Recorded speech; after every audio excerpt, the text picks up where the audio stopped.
और बुलेटिन की शुरुआत करेंगे पाकिस्तान से आ रही बड़ी खबर से। पाकिस्तान में कंगाली का असर अब पाकिस्तान की आर्मी पर भी होने लगा है। पाकिस्तान की आर्मी की फूड सप्लाई में बड़ी कटौती की गई है, जिसका असर ये हो रहा है कि पाकिस्तान की सेना को आर्मी के मेस में 2 वक्त का खाना भी मुश्किल हो गया है। Army chief general Asim Munir ने सेना के खाने में कटौती पर चिंता जाहिर की है। तो पाकिस्तान में इस वक्त हालात क्या है ये समझा जा सकता है। पाक सेना की फूड सप्लाई में कटौती हुई है, जिस वजह से जवानों के लिए 2 वक्त का अच्छा खाना भी खाना अब मुश्किल हो गया है। पाकिस्तान में सेना के खाने में भी कटौती कर दी गई है।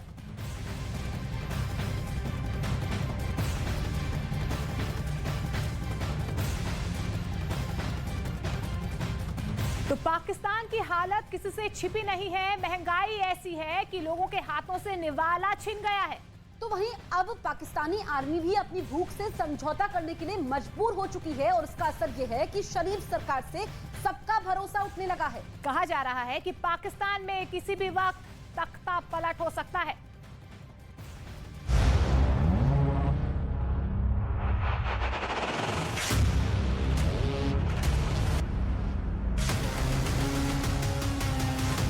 रियासत पाकिस्तान को छोटे छोटे हिस्सों में तोड़ दिया जाए। सिर्फ फौज होगी, पूरे मुल्क में मार्शल लॉ ही होगा।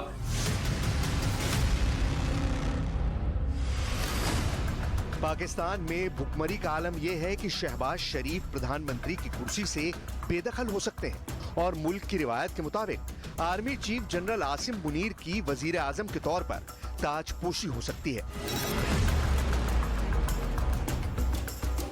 ये कब होगा, कैसे होगा, सब कुछ करीब करीब तय हो चुका है। शहबाज शरीफ गद्दी से कब उतरेंगे और आसिम मुनीर प्रधानमंत्री कब बनेंगे, इसकी तारीख भी आपको बताएंगे। लेकिन सबसे पहले पाकिस्तान की वो खबर जिसे देखकर आप चौंक जाएंगे। पूरी दुनिया देख चुकी है कि पाकिस्तान की आवाम कैसे भूख से बिलबिला रही है और अब आलम यह है कि यहाँ की फौज को 2 वक्त का खाना तक मैसर नहीं है। पाकिस्तान के टॉप मिलिट्री कमांडरों ने आर्मी चीफ से दो टूक कह दिया है कि कटौती बहुत हुई। अब तो हालात ऐसे हैं कि फौजियों को दोनों वक्त खिलाने तक के पैसे और राशन नहीं है। खाद्य महंगाई दर का आंकड़ा 12 से 36% हुआ।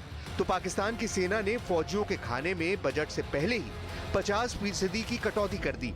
पाकिस्तान की सेना एक फौजी पर हर साल औसतन सिर्फ 35,13,968 रुपए ही खर्च कर पाती थी। कटौती के बाद पाकिस्तान के हर जवान के लिए सालाना महज 17,56,984 रुपए का बजट बचा था। लेकिन अब इतने पैसे भी नहीं बचे कि जनरल आसिम मुनीर अपने जवानों के पेट तक भर पाएं। हालात कितने बदतर हैं इसकी गवाही आपको इस वीडियो से मिलेगी।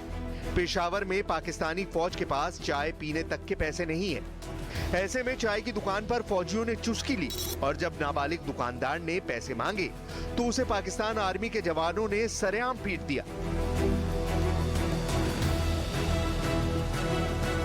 पाकिस्तान में अंधेरगर्दी ऐसी मची है कि बड़े बड़े मिलिट्री एक्सपर्ट को भी मुल्क के टुकड़े टुकड़े होने का डर सता रहा है।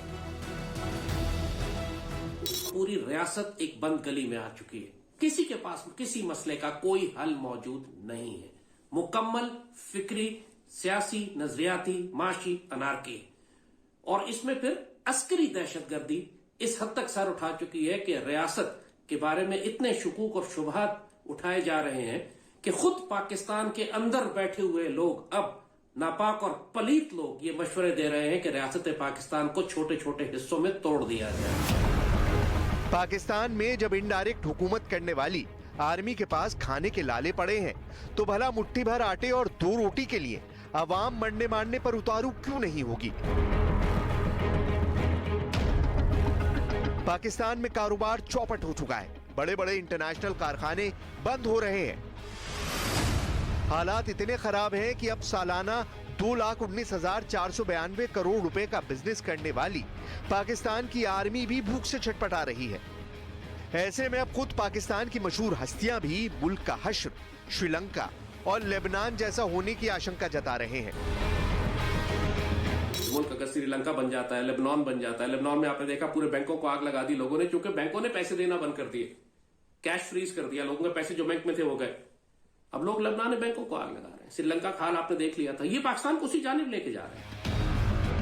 पाकिस्तान पर तहरीक तालिबान कैसे कब्जे के प्लान को अंजाम देने में जुटा है, उसका सबूत भी आपको आगे दिखाएंगे।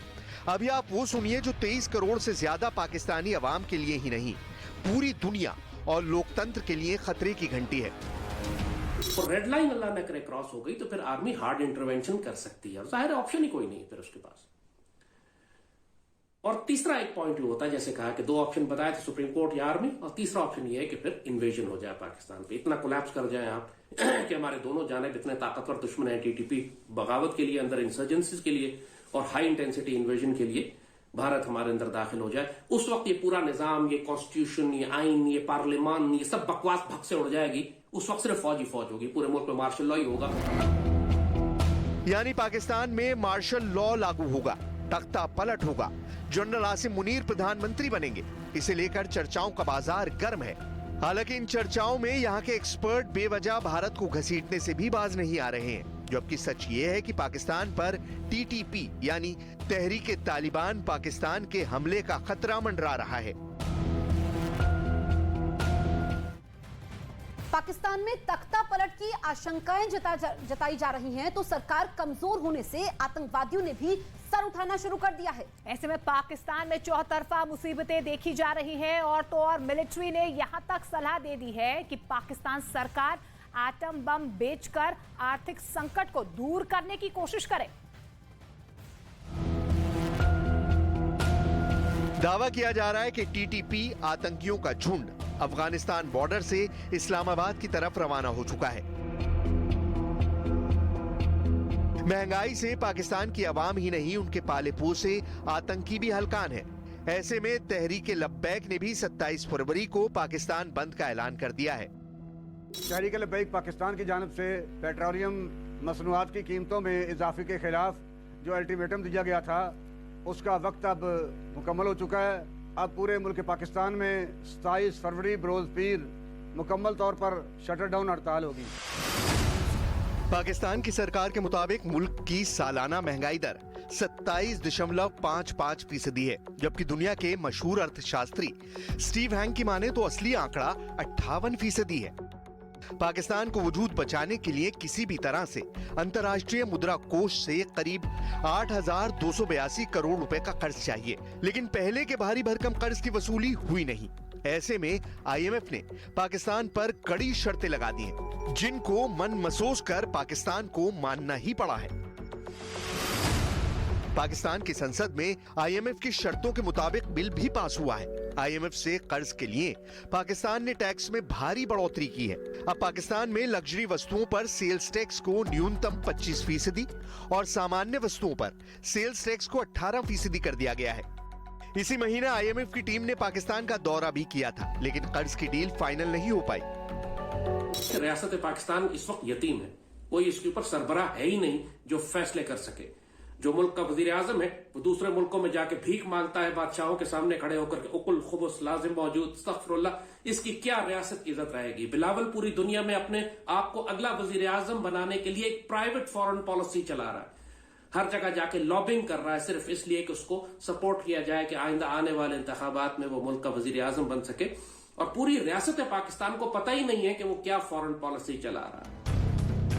पाकिस्तान में सैयद सलाउद्दीन जैसे आतंकी सरेआम घूम रहे हैं और सरकार अपनी ही बलूच अवाम का नरसंहार कर रही है।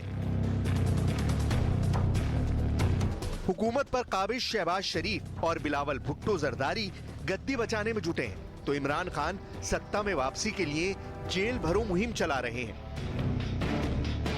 और मिलिट्री एक्सपर्ट्स एटम बम बेचकर मुल्क का पेट भरने की सलाह दे रहे हैं। दुश्मन के आगे जबरदस्ती वो हमें डिफॉल्ट करा के ये कहें कि हम आपके एटमी हथियार कॉम्प्रोमाइज कर रहे हैं, उससे बेहतर ऑप्शन हमारे पास ये है कि हम मुसलमान मुल्कों के साथ एक सिक्योरिटी कोलैबोरेशन करें, न्यूक्लियर कोलैबोरेशन करें, अपनी न्यूक्लियर टेक्नोलॉजी एक्सपोर्ट करें लीगली और उससे अपना फॉरेन एक्सचेंज कमाएं। पाकिस्तान के हालात विस्फोटक हो चुके हैं, वहां कब क्या हो जाए कोई नहीं जानता, लेकिन जैसे हालात बन रहे हैं उसके मुताबिक भूख से मरने को आर्मी ने बागी रुख अख्तियार कर लिया है। ऐसे में अब एक बार फिर पाकिस्तान में मिलिट्री राज की उल्टी गिनती शुरू